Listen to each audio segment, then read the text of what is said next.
Hello and good morning, everyone. I welcome you all at Reverse News Analysis.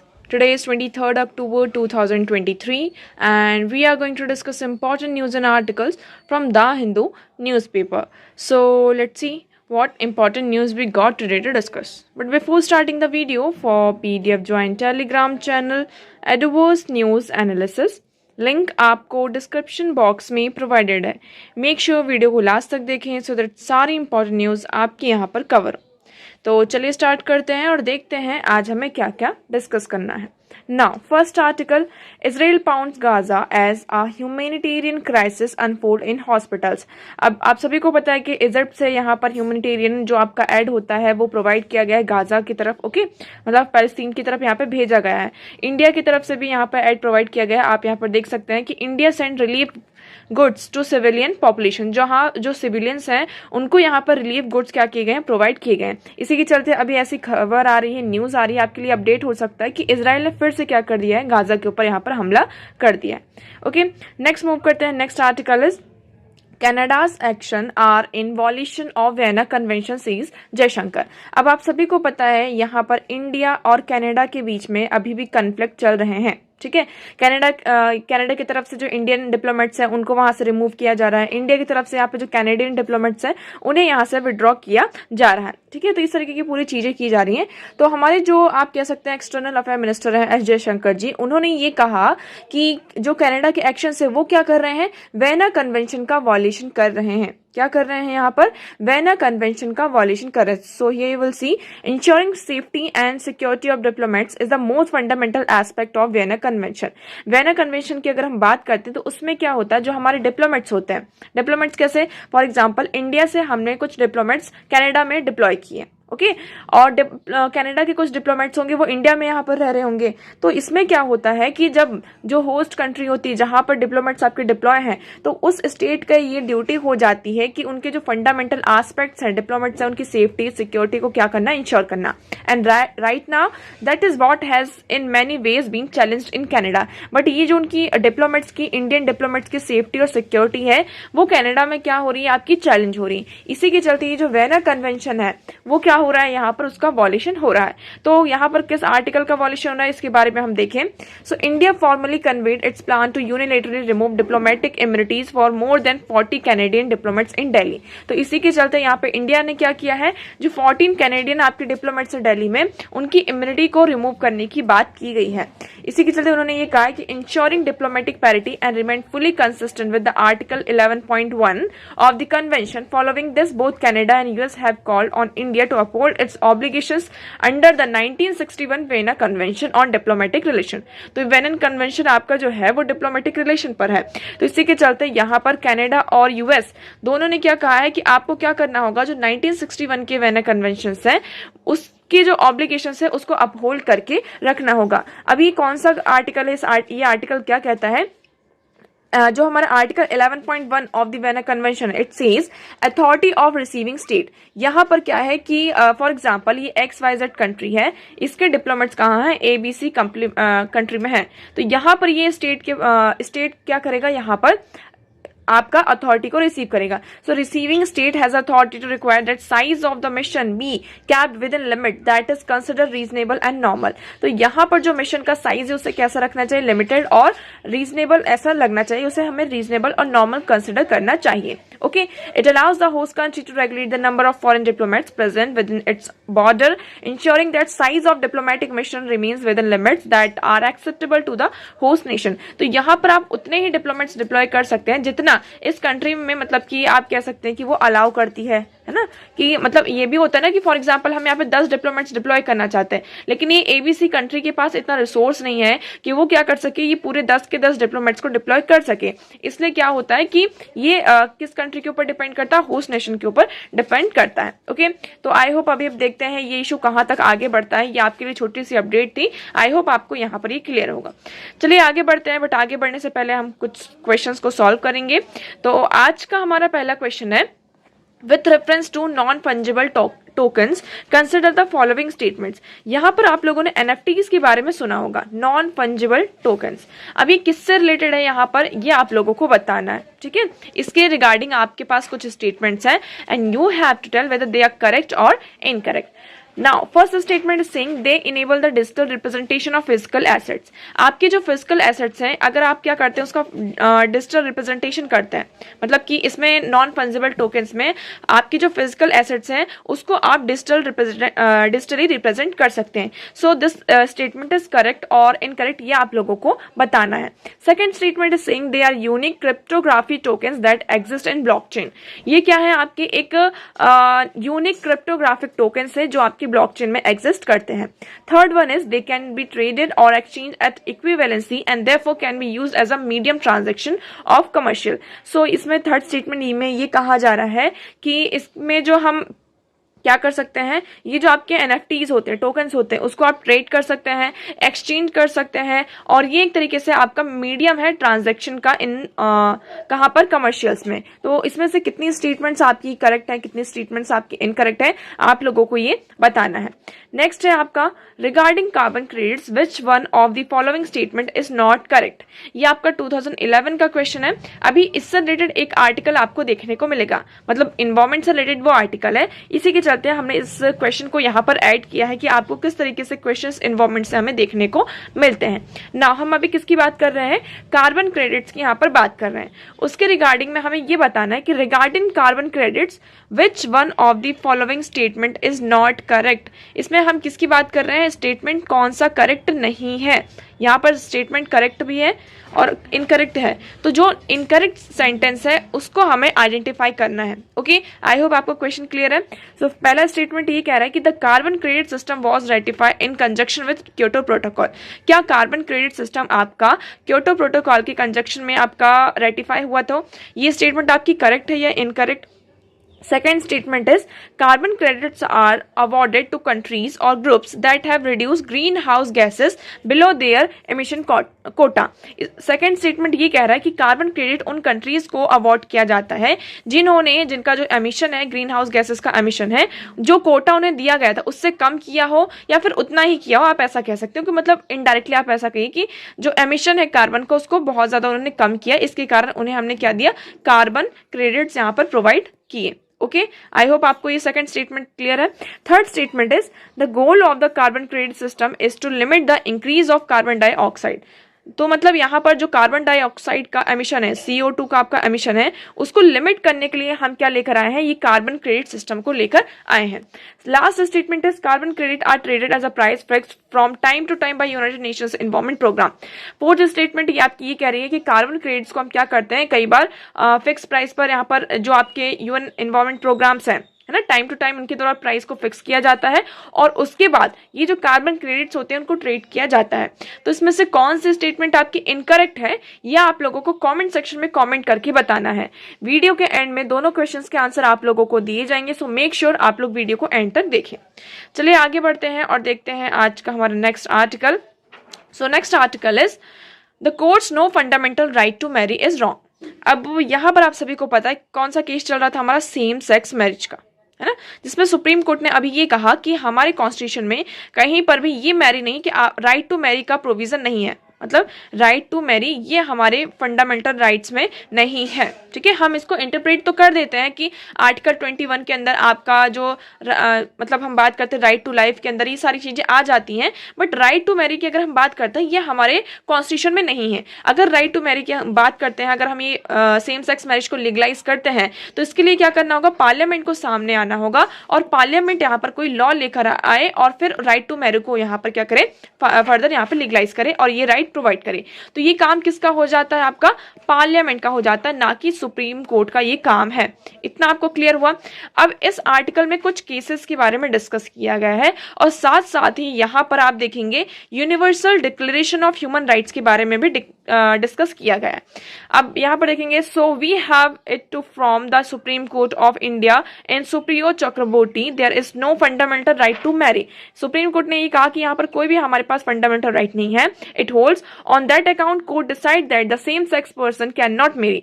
इसी के चलते मतलब हमारा कोई भी फंडामेंटल राइट नहीं है मैरी का, सो सेम सेक्स पर्सन यहाँ पर शादी नहीं कर सकते हैं। In this view this is a wrong decision. However, the credit of court is directed unanimously the same-sex couple have to be protected from any harassment. The court also passed direction to sensitize the authorities on this behalf and even directed the setting up of committee to look into a number of issues. अब देखिए यहाँ पर हम किसकी बात कर रहे हैं, राइट टू मैरी की, कि जो सेम सेक्स मैरिज की हम बात करें, सेम सेक्स पर्सन है वो शादी नहीं कर सकते हैं। इतना क्लियर हुआ। अब ये शादी नहीं कर सकते, इसके साथ क्या होगा, कई बार उनके साथ बहुत ज़्यादा डिस्क्रिमिनेशन होता है, मिसबिहेवियर होता है ना, हरासमेंट होता है। तो इस चीज़ से बचने के लिए भी ये भी कहा गया कि उनके साथ ऐसा कुछ भी नहीं होना चाहिए। और कोर्ट ने ये डायरेक्ट किया है कि हम क्या करेंगे, एक कमेटी बनाएंगे जो उनके नंबर ऑफ इशूज़ हैं उनको क्या करेगी, यहाँ पर देखेगी और सारे जो फ्लॉज हैं, फंडामेंटल फ्लॉज हैं, उसको करेक्ट करने की कोशिश करेगी। अब हम बात कर रहे थे किसकी, सेम सेक्स मैरिज की। ये जो प्रोविज़न है, मतलब कि सेम सेक्स जो है, होमोसेक्सुअलिटी है, ये आपका क्रिमिनलाइज कब किया गया था, तो हम बात करते हैं ये हमारे आईपीसी के सेक्शन 377 में था। ये ब्रिटिशर्स के टाइम पर आया था आपका, जब हमारा ब्रिटिश रूल था, तो उन्होंने आईपीसी के सेक्शन 377 को यहाँ पर लेकर आया था कि अगर कोई सेम सेक्स पर्सन है और वो रिलेशन में आते हैं तो वो कैसा है, एक आपका क्रिमिनल ऑफेंस है। फिर ये धीरे धीरे आगे बढ़ता जाता है, इंडिया को इंडिपेंडेंस मिलती है।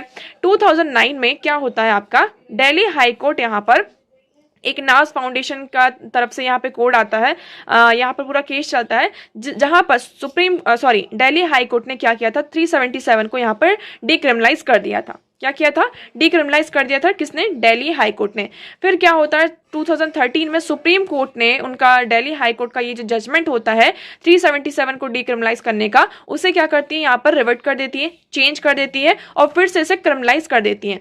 उसके बाद 2018 में नवतेज सिंह जौहर केस आता है, आप सभी को ये केस याद होगा, ओके, जहां पर यहाँ जो आपका सेक्शन 377 है, इसे फिर से क्या किया जाता है, डिक्रिमिनलाइज किया जाता है। मतलब ये आर्टिकल तो अभी भी, ये जो प्रोविजन है 377 होमोसेक्सुअलिटी का, हमारे आईपीसी के सेक्शन में आईपीसी में है, बट इसे सिर्फ डिक्रिमिनलाइज किया गया। मतलब कि होमोसेक्सुअलिटी अब क्रिमिनल ऑफेंस नहीं है, क्योंकि पहले क्या थे, क्रिमिनल ऑफेंस था तो पुलिस उन्हें अरेस्ट कर लेती थी, उनको कई बार हरेस किया जाता था, उन्हें मतलब कि आप कह सकते थे ब्लैकमेल किया जाता फैमिली के द्वारा। यहाँ पे जो फ्रेंड्स है, अगर किसी को पता चल जाता था तो उन्हें बहुत ज्यादा यहाँ पर क्या होता था, डिस्क्रिमिनेट किया जाता था, इवन उनको कई बार जेल भी भेज दिया जाता था। तो इसी के चलते 2018 में सुप्रीम कोर्ट ने जो सेक्शन 377 ऑफ द आईपीसी है उसे डिक्रिमिनलाइज किया कि सेम सेक्स मैरिज, मतलब जो सेम सेक्स है, होमोसेक्सुअलिटी आपकी क्रिमिनल ऑफेंस नहीं है। ये सारी चीजें हुई, यहाँ पे पूरा एक कोर्ट का बात आता है। इवन नालसा, आप लोगों ने यहाँ पे नालसा के बारे में सुना होगा, तो नालसा में सुप्रीम कोर्ट ने ये कहा था कि हर एक पर्सन के पास क्या है, ये इंटाइटल है पर्सन कि वो क्या कर सके, अपना खुद का जो जेंडर है उसे आइडेंटिफाई कर सके। क्योंकि कई बार ऐसा होता है कि जन्म के मतलब जब कोई बच्चा पैदा होता है उस टाइम पर उसका जेंडर आइडेंटिफाई कर दिया जाता है, बट जब धीरे धीरे वो बच्चा बड़ा होता है तो उसे कुछ चेंजेस आते हैं उसकी बॉडी में, उसको समझ में आता है कि बाहर से वो कुछ और है, अंदर से कुछ और है, तो वो क्या कर सकता है, यहां पर उसका जो जेंडर है उसको आइडेंटिफाई कर सकता है। इतना आपको क्लियर हो, यहां पर ये सारी चीजें हैं। अब हम बात करें किसकी, स्टिग्मेटाइजेशन की। आपका नवतेज सिंह जौहर केस आता है, जिसमें हमने ये तो कह दिया कि सेम सेक्स जो है आपको होमोसेक्सुअलिटी यहाँ पर ऑफेंस नहीं है। अब धीरे धीरे क्या होगा, लोग यहाँ पर मतलब कि जो सेम सेक्स पर्सन है वो रिलेशन में आएंगे, रिलेशन में साथ साथ उनका जो सेक्सुअल ओरिएंटेशन है हम बात कर रहे हैं, उनके फिजिकल रिलेशन भी बढ़ेंगे। Okay, so it is logical to assume that situation when a couple are having a physical relationship they may prefer to developing long term relationship. अगर कोई कपल यहाँ पे किसी फिजिकल रिलेशनशिप में आते हैं तो ये भी है कि वो लॉन्ग टर्म रिलेशनशिप को डेवलप करेंगे, तो उसके साथ साथ यहाँ पर मैरी का, शादी का भी क्या होता है आपका प्रोविजन आ जाता है। लेकिन अभी हम देख रहे हैं यहाँ पर कोई भी for marriage bring along with its host to advantage for the couple, including succession in the field of inheritance, adoption of children, taking decision in case of hospitalization and benefit from employers। तो अगर शादी हो जाती तो उसके भी कई सारे बेनिफिट्स होते हैं, है ना। लाइक वो क्या कर सकते हैं, कोई प्रॉपर्टी उसको इनहेरिटेड कर सकते हैं, बच्चे को अडॉप्ट कर सकते हैं, हॉस्पिटलाइजेशन में कुछ जो डिसीजन होते हैं, केसेस होते हैं, उसमें यहाँ पर डिसीजन ले सकते हैं, जो एम्प्लॉयर्स के बेनिफिट्स हैं ये सारी चीजें ले सकते हैं। लेकिन अभी क्या हुआ है, यहाँ पर सेम सेक्स मैरिज को लीगलाइज नहीं किया गया है।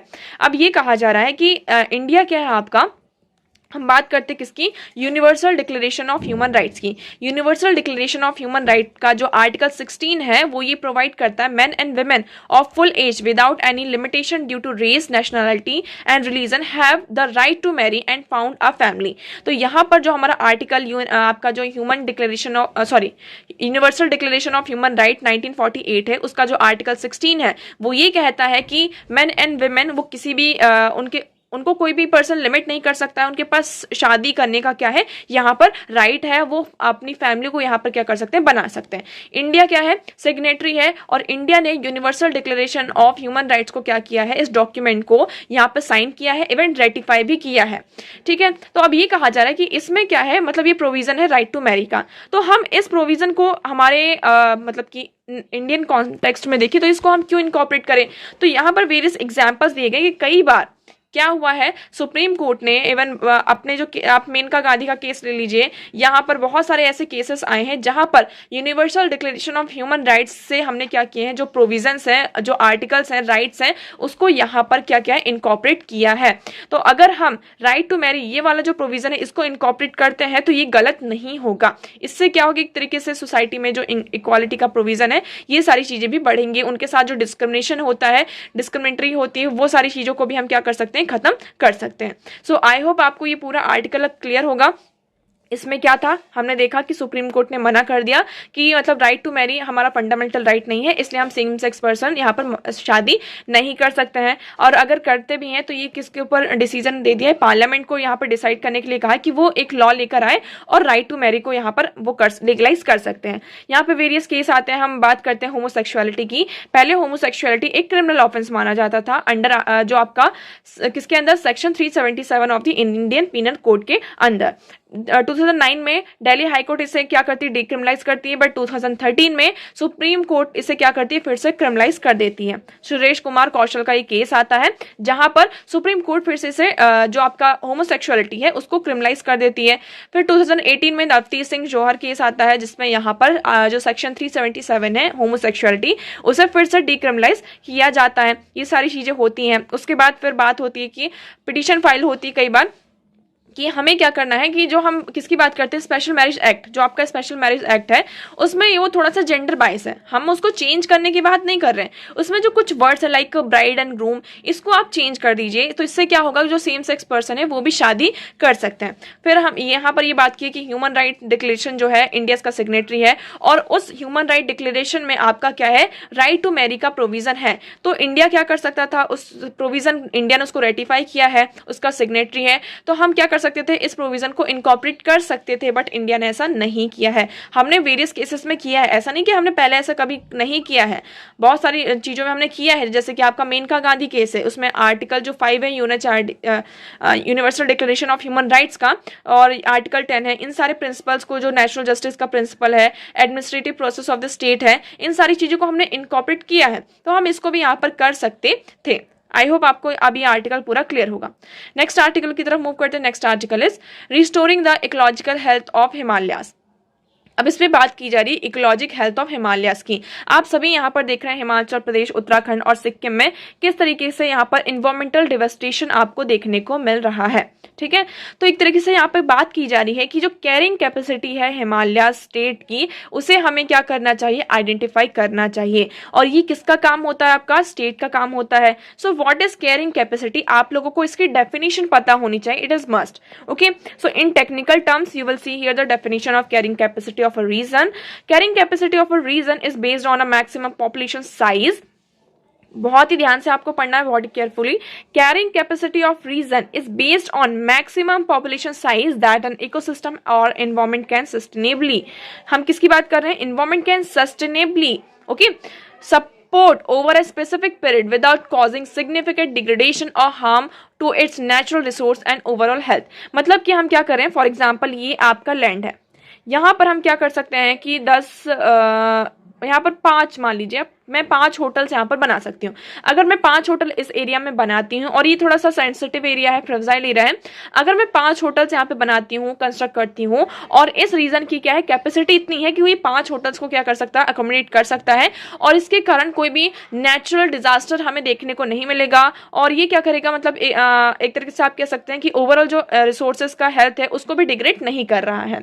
तो ये इसकी क्या होगी, कैरिंग कैपेसिटी होगी। लेकिन अगर मैं 5 से यहाँ पर 10 होटल बनाती हूँ, है ना, और बहुत बड़ी बड़ी बिल्डिंग्स यहाँ पर बना देती हूँ, फॉर एग्जांपल 10 से 12 बिल्डिंग्स मैंने मतलब कि फील्ड्स आपने यहाँ पे फ्लोर्स बना दिए, 10 से 12 फ्लोर्स बना दिए, फिर 20 फ्लोर्स बना दिए। ओके, तो इसकी क्या इतनी कैपेसिटी थी? नहीं थी। इसके कारण जब इसकी कैपेसिटी इतनी नहीं थी तो क्या उस चीज को वो अकोमोडेट कर पाएगा? नहीं कर पाएगा। तो आई होप कैरिंग कैपेसिटी की जो डेफिनेशन है वो आप लोगों को यहाँ पर क्लियर होगी कि हम किसी भी मतलब कोई रीजन है वहां पर वो कितना क्या कर सकता है, किसी भी चीज को अकोमोडेट कर सकता है सस्टेनेबली, मतलब आने वाले टाइम पर भी वो उतना ही क्या कर सकता है, सस्टेन कर सकता है, और वहां पर हमें कोई भी हार्म नहीं होगा, ना तो नेचुरल रिसोर्सेज को ना ही हेल्थ को। तो ये होती है हमारी कैरिंग कैपेसिटी। तो इसमें यही कहा जा रहा है कि ये जो मतलब की प्रोविजन है आप देखेंगे, there have been initiative by union government regarding overall development in the IHR, जो आपका IHR रीजन है। Okay, so some of them are national mission for sustaining and Himalayan ecosystem, the Indian Himalayan climate adaptation programme, secure Himalaya project. तो यहाँ पर various आपके जो central government है यहाँ पर इनिशिएटिव ले रही है, वेरियस यहाँ पर प्रोग्राम्स लेकर आई है, जहाँ पर जो कैरिंग कैपेसिटी है उसके तहत गाइडलाइंस भी यहाँ पर जारी की गई हैं, जिससे हम क्या कर सकें, एक सुटेबल सस्टेनेबल प्लान को आगे रख सकें।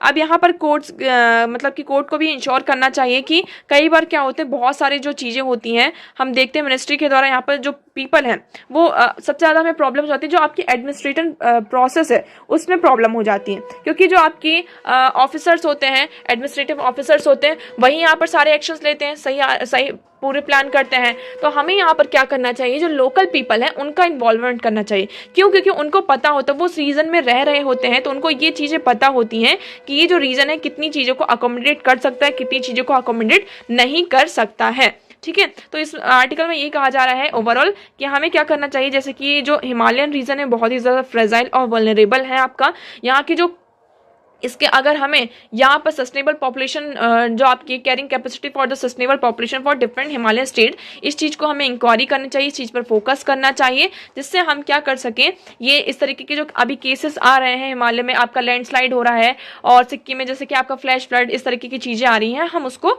रोक सकते हैं। आई होप आपको ये आर्टिकल पूरा क्लियर होगा। नेक्स्ट मूव करते हैं, नेक्स्ट आर्टिकल ये आपका किसके बारे में है, a massive intelligence failure in Israel, और उसके बाद ये आर्टिकल आपका जाता है 5 wars in 15 years have stifled Gaza's growth। अब यहाँ पर गाजा की ग्रोथ की बात की जा रही है कि 15 सालों में 5 वॉर यहाँ पर हो चुकी हैं। कितनी वॉर हो चुकी हैं?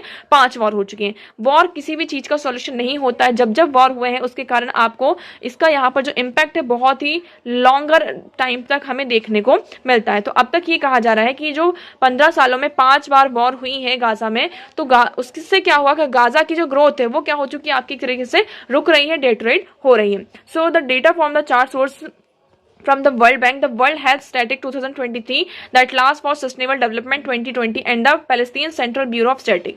The latest war with Israel is the 5th war for Hamas in last 15 years, with the other 4 recorded in 2008, 12, 14 and 21। ये आपकी 5th वॉर है किसके साथ, इजराइल और हमास के बीच में। पहली बार 2008 में हुई थी, फिर 2012, 2014 एंड 2021 में हुई थी, जिसमें यहाँ पर वेरियस एयर स्ट्राइक्स होती हैं और यहाँ पर बहुत सारे सिविलियंस की क्या होती है, आपकी जान जाती है। This has led to an increase in poverty level in Gaza and West Bank. तो इसके कारण क्या हो रहा है, जो वॉर हो रहा है तो गाजा में जो पॉवर्टी लेवल है वो और ज्यादा इंक्रीज हो रहा है आपका। आई होप ये आर्टिकल आपको क्लियर होगा। तो इसमें पूरा ये डेटा दिया गया है कि जहाँ जहाँ जो एम्प्लॉयमेंट फर्टिलिटी रेट है उसमें वेमेन की, उसमें हमें डिक्रीज दिखाई दिया है, पॉपुलेशन डेंसिटी यहाँ पर कम हुई है, लेबर फोर्स पार्टिसिपेशन कम हुआ है, डॉक्टर्स यहाँ पे नंबर हमें यहाँ पर कम देखने को मिल रहा है, हॉस्पिटल बेड्स हो गया, अनएम्प्लॉयमेंट रेट, ये सारी चीजें जो है किसको फेस करना पड़ रहा है, आपको गाजा को फेस करना पड़ रहा है। गाजा की ग्रोथ को क्या कर रही है, डेटरेट कर रहा है। नेक्स्ट मूव करते हैं। सो next article is having earnings grown post pandemic. अब ये कहा जा रहा है पोस्ट पेंडेमिक मतलब कि कोविड के बाद का जो आपका टाइम है, कोविड के टाइम पर बहुत सारे वर्ल्ड में हम देखेंगे बहुत सारी जो कंट्रीज हैं आपकी, उनका जो इकोनॉमिक ग्रोथ था वो यहाँ पर रुक गया था, ठीक है। फिर कोविड-19 पोस्ट कोविड की बात करते हैं, वहाँ पर धीरे धीरे आपका क्या होता है, यहाँ पर चीज़ें आगे बढ़ती हैं और हम चीज़ों को रिकवर करते हैं, ठीक है, रिकवर करते हैं। अब इस आर्टिकल में ये डिस्कस किया जा रहा है कि पोस्ट कोविड के बाद अर्निंग क्या हुई है, बहुत सारी डेटा यहाँ पर सामने आ रहा है। रिसेंट डेटा आया है आपका periodic labour force survey 2022 and 23, जिसमें इन्होंने कहा कि जो लेबर मार्केट है अब वो क्या हो रहा है, स्ट्रेंथन हो रहा है, मजबूत आपका हो रहा है। मतलब पोस्ट पैंडेमिक के बाद से हमें ये देखने को मिलता है कि मेन एंड वुमेन दोनों का जो पार्टिसिपेशन है आपका लेबर फोर्स में वो इंक्रीज हुआ है, और साथ साथ आपकी जो वेजेस है उसमें भी हमें क्या देखने को मिला है, इंक्रीज देखने को मिला है। So there has been a rise in the proportion of women working as unpaid family helper with the share of rural working women in this form of employment rising from 37.9% to 43। यहाँ पर जो employment level है वो आपका 37.9 से 43% आपका increase हुआ है। So between 2019 and 23 only casual worker both man and women across both rural and urban sectors set a new increase in average real monthly earning। तो साथ साथ उनकी जो अर्निंग है वो भी क्या हुई है, यहाँ पर इंक्रीज हुई है। बट उसके साथ साथ हमें एक चीज और देखनी होगी, अर्निंग तो इंक्रीज हुई है बट अर्निंग के साथ साथ यहाँ पर इन्फ्लेशन भी इंक्रीज हुआ है, आपका बढ़ा है, ठीक है। फॉर एग्जाम्पल पहले 100 रुपए में अगर हम मान लेते हैं कि मैं 10 रुपए में पहले 2 पेन लेकर आती थी, लेकिन आज उसी 10 रुपए से सिर्फ मैं 1 पेन खरीद पा रही हूँ। तो इन्फ्लेशन, तो मान लीजिए मेरे पास यहाँ पर 20 रुपए हैं, तो 20 रुपए में मैं यहाँ पर 2 पेन खरीद पा रही हूँ। तो पहले मैं 10 रुपए में 2 पेन खरीदती थी, आज 20 रुपए में मैं 2 पेन खरीद रही हूँ। फॉर एग्जाम्पल मेरी अर्निंग तो बढ़ी, बट अर्निंग के साथ साथ यहाँ पर इन्फ्लेशन भी आपका इंक्रीज हुआ है। तो ये स्टेटमेंट आप लोग यहाँ पर देखेंगे, while wages and earning have increase, inflation has been high as well. If inflation is higher, their earning growth, real earning reduce, reducing purchasing power। अब इसमें ये कहा जा रहा है कि वेजेस तो आपके इंक्रीज हुए हैं, आप कह सकते हैं आपकी अर्निंग इंक्रीज हुई है, बट अर्निंग के साथ साथ यहाँ पर आपका इन्फ्लेशन भी इंक्रीज हुआ है। क्या हुआ, आपका इन्फ्लेशन भी इंक्रीज हुआ है। तो इससे क्या हुआ, इन्फ्लेशन इंक्रीज हुआ, लेकिन देखिए बट जो हमारी अर्निंग इंक्रीज हुई है वो इन्फ्लेशन के कंटेक्स्ट में नहीं हुआ, कि मतलब जितना इन्फ्लेशन इंक्रीज हुआ उसके हिसाब से यहाँ पर हमारी जो सैलरी है, वेजेस है, वो भी इंक्रीज हुआ है। इससे क्या होता है, ये जो हमारी परचेसिंग पावर है वो उसको क्या करता है, आपका रिड्यूस करता है। तो बस इसमें इतना ही है कि पोस्ट पैंडेमिक के बाद से हमारी अर्निंग तो यहाँ पर इंक्रीज हुई है, इवन जो आप एम्प्लॉयमेंट लेवल है, वर्कर्स का जो पार्टिसिपेशन है विमेन एंड मेन का, वो भी इंक्रीज हुआ है, स्ट्रेंथन हुआ है, बट अर्निंग भी इंक्रीज हुई है, बट उसके साथ साथ आपका इन्फ्लेशन भी इंक्रीज हुआ है, ठीक है। तो इस बात को हमें क्या करना है, ध्यान में रखना है। नेक्स्ट हम बात करते हैं, next article is to curb invasion, EU report calls for 2% global wealth tax on billionaires. अब यहाँ पे टैक्स इन्वेजन क्या होता है, टैक्स इन्वेजन की अगर हम बात करते हैं तो इसका मतलब ये हो जाता है कि कई बार क्या होता है, बहुत बड़ी बड़ी जो आपकी कंपनीज होती हैं वो क्या करते हैं, टैक्स से बचने के लिए, जो प्रॉपर उनका टैक्स होता है उस चीज़ से बचने के लिए वो क्या करते हैं, अपनी जो रिपोर्ट्स है, अपना जो प्रॉफिट है उसको लॉस में शो करते हैं, या फिर कहीं किसी दूसरी कंपनी में वो क्या कर देते हैं, इन्वेस्ट कर देते हैं और उसको शो करते हैं कि हमारा ये इतना लॉस हुआ है। इस तरीके से वो क्या होता है, वो टैक्स से बच जाते हैं। इसी बात को यहाँ पर ध्यान में रखते हुए अभी यहाँ पर यूरोपियन यूनियन की रिपोर्ट आई है, उन्होंने ये कहा कि जितने भी यहाँ पर वर्ल्ड में बिलियनर्स हैं आपके, है ना, जितने भी आपके बिलियनर्स हैं उनके ऊपर क्या करना चाहिए, 2% ग्लोबल वेल्थ पर उनके टैक्स लगाना चाहिए। क्योंकि इससे क्या कर सकते हैं, जो ये टैक्स इन्वेजन से वो बचते हैं, टैक्स इन्वेजन करके वो बच जाते हैं टैक्स से, उसको हम क्या कर सकते हैं, कर्ब कर सकते हैं। सो अगर हम ऐसा करते हैं तो ये क्या करेगा, आपका $250 बिलियन तक का जो टैक्स है उसको जनरेट करेगा, और इससे भी ज्यादा वो कर सकता है। सो आई होप आपको यहाँ पर इतना क्लियर होगा। So here you will see, अभी ऐसा सोचा जा रहा है, ऐसा हुआ नहीं है, इतना आपको याद रखना। So European Union tax Observatory in Global Tax Invasion Report 2024 has called for the global minimum tax on billionaire equal to 2% of their wealth. Okay, generates this would both address invasion and generate nearly $250 billion from less than 300 individuals। मतलब 3000 लोगों से कन में अब अगर हम इस 2% का यहाँ पे टैक्स लगाते हैं तो हम क्या कर सकते हैं, यहाँ पर जो $250 बिलियन तक का क्या कर सकते हैं, जनरेट कर सकते हैं, है ना। और ये भी नेक्स्ट इसमें कहा जाता है कि कई बार क्या होता है कि जो कंपनीज होती हैं यहाँ पे ग्रीन वॉशिंग आपका जो चीज़ है उसको यहाँ पे शो कर देती हैं। ग्रीन वॉशिंग क्या होता है कि मतलब कि हमारा जो सर्विस है, हमारा जो प्रोडक्ट है ना, हमारे जो आइटम्स है वो कैसे हैं यहाँ पर इन्वायरमेंट फ्रेंडली हैं। और हम अगर इन्वायरमेंट फ्रेंडली चीज़ें यहाँ पर कर रहे हैं तो इससे हमें क्या मिलना चाहिए, टैक्स इन्वेजन मिलना चाहिए, क्योंकि इन्वायरमेंट फ्रेंडली सारी चीज़ें करने में क्या होता है, आपका खर्चा ज़्यादा आता है। तो बस इसमें 2 चीज़ें हैं आपकी, आई होप आपको यहाँ पर क्लियर होगा। तो देखिए यूएस ग्रीन एनर्जी टैक्स यहाँ पर है, क्रेडिट कार्ड की बात की गई है। तो इसमें आपको 2 पॉइंट याद रखना है, कौन कौन से टैक्स इन्वेजन क्या होता है। सो it is a purposeful misrepresentation or concealment at their genuine finance situation to the tax authorities in order to decrease their tax liabilities। तो मतलब हम क्या करते हैं यहाँ पे मिसप्रेजेंटेशन करते हैं, ओके, और कंसीलमेंट करते हैं जो हमारा जेन्युइन फाइनेंस सिचुएशन होती है किसको, टैक्स अथॉरिटीज को, जिससे हम क्या कर सकते हैं जो टैक्स की लाइबिलिटीज होती है उससे बच सके। नेक्स्ट है आपका ग्रीन वॉशिंग।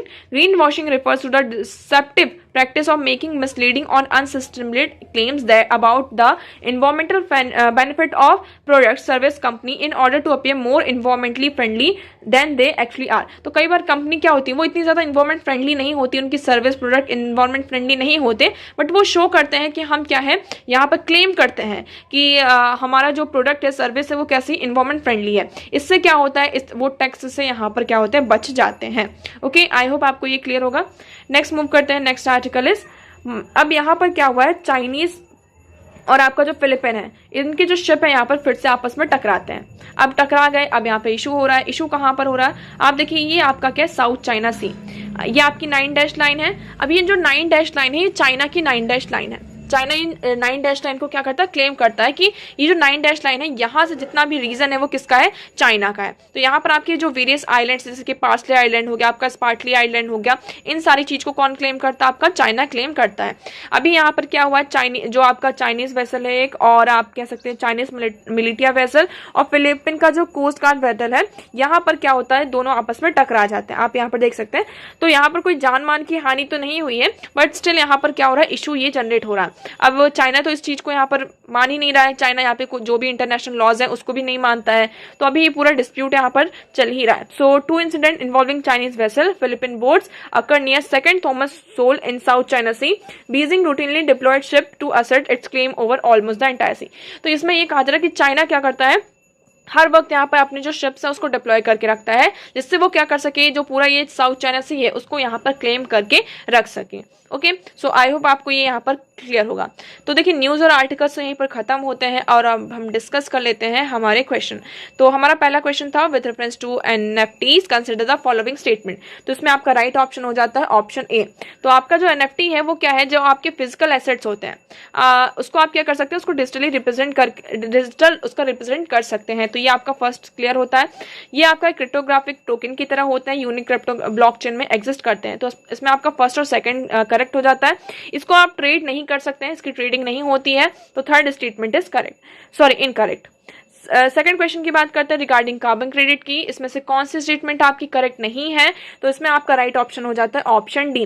कार्बन क्रेडिट जो है आपका जो यूनाइटेड नेशन एनवायरनमेंट प्रोग्राम है, ये कोई भी प्राइस इसमें फिक्स नहीं करता फॉर द कार्बन क्रेडिट्स। तो इसमें आपका जो फोर्थ स्टेटमेंट है वो इनकरेक्ट हो जाता है। बाकी जो आपकी 3 स्टेटमेंट है वो यहाँ पर सही है। तो आप यहाँ पर देख सकते हैं, emission trading as set out in article 17 of the Kyoto protocol allow countries to have carbon emission unit to spare। तो यहाँ पे यूनिट्स में कार्बन एमिशन को यहाँ पे अलाउ किया गया है, ठीक है, परमिट किया गया कि आप इतने यूनिट कार्बन को क्या कर सकते हैं, एमिट कर सकते हैं। कम करते हैं तो आपको ही फायदा है, नहीं करते हैं तो फिर आप क्या कर, ट्रेडिंग के थ्रू ये सारी चीजें कर सकते हैं। सो आई होप आपको दोनों क्वेश्चन यहाँ पर क्लियर होंगे। सो आज के लिए इतना ही। मैं उम्मीद करती हूँ आपको सारी चीजें यहाँ पर क्लियर होंगी, but still if you have any doubt you can ask in comment section. Video कैसा लगा आज का, कमेंट में एक कमेंट करके आप लोग जरूर बताइएगा। अगर वीडियो आपको पसंद आया हो तो वीडियो को लाइक करना, चैनल को सब्सक्राइब एंड शेयर करना ना भूलें। So that's for all today. Thank you so much for discussion.